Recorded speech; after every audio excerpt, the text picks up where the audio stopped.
नमस्कार, मैं गौरव मौर्य आप सभी का स्वागत करता हूं न्यू जंगल स्टूडियो में। जैसा कि हम जानते हैं कि आगे आने वाले दो बड़े त्यौहार करवा चौथ और दिवाली इसी महीने में है। तो आज हमारे साथ इन्हीं सब विषयों पर चर्चा करने के लिए हमारे स्टूडियो में उपस्थित हैं पंडित श्री अमित मिश्रा जी। आइए उनका स्वागत करते हैं हम अपने स्टूडियो में। श्री सीताराम, जय श्री राम। बहुत बहुत धन्यवाद आपका, आपके स्टूडियो में आपने बुलाया, उसके लिए धन्यवाद। पंडित जी, हमारे दर्शक आपसे ये जानना चाहते हैं कि करवा चौथ क्यों मनाते हैं और इसके पीछे क्या कथा है इसकी? जैसा कि आपने पूछा करवा चौथ क्यों मनाते हैं और इसके पीछे क्या कहानी है, क्या कथाएं हैं, तो आने वाली 20 तारीख को, इसी अक्टूबर में 20 अक्टूबर को करवा चौथ का व्रत है, जहाँ पे माताएं अपने सुहाग को अमर करने के लिए, माताएं बहनें जो है अपने सुहाग को अमर करने के लिए यह व्रत करती हैं। और इसकी जो कहानी है, तो कहानी में कई प्रकार की कहानियां हैं, कोई अपने मन से बनाया हुआ है, कोई पौराणिक है। तो वेद के अनुसार ये माता पार्वती ने भोलेनाथ के लिए किया था, जिसकी वजह से यह जो व्रत है वो अनंत काल से चला हुआ आ रहा है। और इसकी कहानी जो हम लोग पढ़ते हैं जब माताएं पूजा करती हैं, तो एक आपने देखा होगा, एक करवा चौथ ऐसा बना होता है, पेपर मिलता है, कहानी की किताब मिलती है, उसमें जो कहानी बताई गई है, एक करवा होती है स्त्री जो ब्राह्मण की पुत्री होती है, उनके 7 भाई होते हैं। तो सातों अपनी बहन से बहुत लगाव रखते हैं, बहुत स्नेह प्रेम करते हैं, जिसकी वजह से वो जब भी भोजन करती, तब भोजन करने के बाद उसके सातों भाई भोजन करते हैं। मतलब इतना उसको सजा के रखते थे, प्यार करते थे कि बिना उसके कुछ नहीं करते थे वो सातों भाई।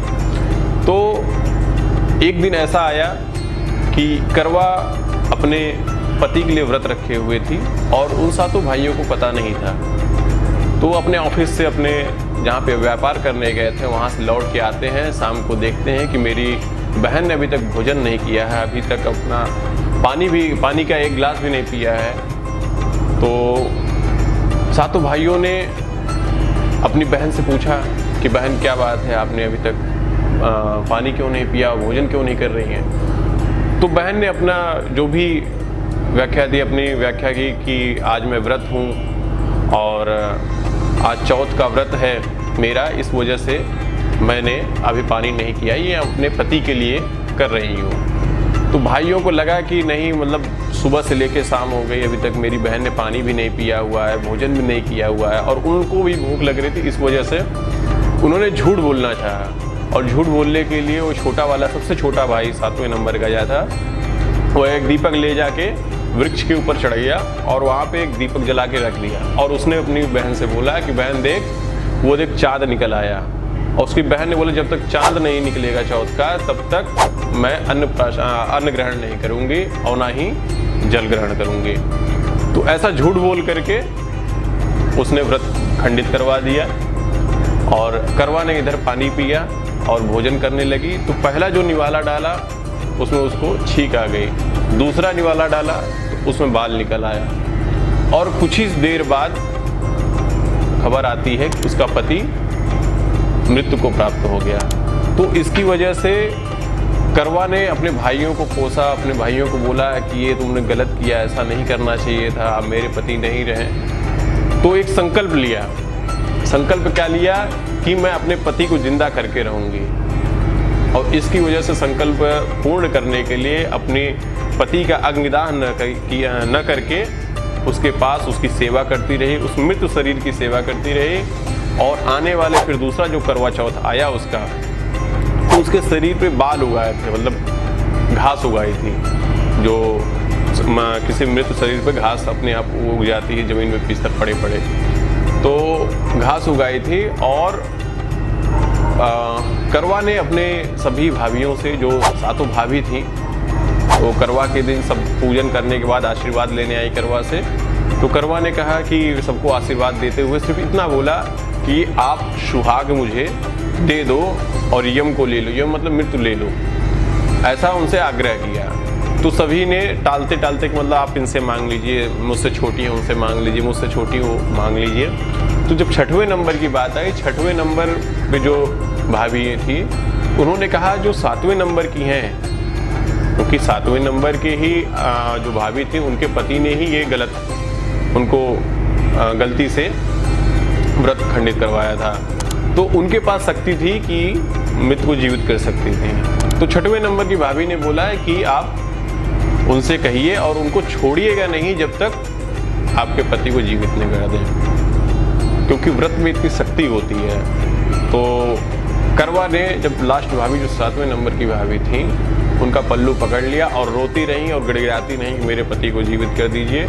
तो बाद में मतलब ऐसा होता है ना, कोई जब ज़्यादा आग्रह कर रहा हो वह भाव आ जाता है कि नहीं अब इसका कल्याण करिए दो। तो उसके अंदर भाव आया, अपनी कानी उंगली ऐसे चीर के और उस खून को अपने उनके जो मृत शरीर थी उस पर डाल दिया, तो वो जीवित हो गए। और फिर आशीर्वाद प्राप्त करते हुए माता गौरी और गणेश जी का नाम करते हुए मृत शरीर जीवित हो गया। करवा भी प्रसन्न हो गए और सब परिवार से जितने भी लोग थे करवा का व्रत करने लगे। तो इसलिए ये करवा चौथ, ये कहानी है करवा चौथ की, कि इसमें जो पूजा होती है ये तो कहानी हो गई, ठीक है। उसमें आप चित्र में भी देखेंगे, करवा का चित्र जो होता है वो चाँद बना होता है, एक साइड में पेड़ होगा, उसके ऊपर चलनी में दीपक रख करके उसका 7वां भाई खड़ा होता है। और ये विशेषतम पूजा जो होती है वो गणेश और गौरी की होती है। ये पूजा गणेश और गौरी की होती है कि जैसे माँ गौरी का सुहाग अमर है, वैसे ही सभी माताएं मांगती हैं कि माँ गौरी, गणेश भगवान हमारा भी सुहाग अमर कीजिएगा। ये कहानी। बहुत बहुत धन्यवाद। अच्छा, एक और प्रश्न है जिसमें जो ये नए जोड़े हैं ये कब से करवा चौथ का व्रत रखते हैं? नए जोड़े करवा चौथ के लिए अनेक विधियां हैं। जैसे कि कोई घर में आता है और किसी के यहाँ सूतक पड़ा होता है, कोई मृत्यु को प्राप्त हो गया होता है, उसको नहीं मनाना चाहिए। और पहले करवा चौथ में अगर कुछ मतलब शारीरिक प्रॉब्लम हो गई है तब नहीं मनाना चाहिए। अगर पेट में अगर मतलब गर्भावस्था है तो भी नहीं मनाना चाहिए। शादी में अगर आप आए हैं तो गर्भावस्था हो गया तो उस समय करवा नहीं मनाना चाहिए। अगर नहीं है तो आप मना सकते हैं। अच्छा पंडित जी, ये बताइए कि करवा चौथ का जो शुभ मुहूर्त है वो क्या होगा, वो क्या होना चाहिए? 20 तारीख को जो करवा चौथ है उसमें जो मुहूर्त है वो 7:40 का चंद्रोदय का है।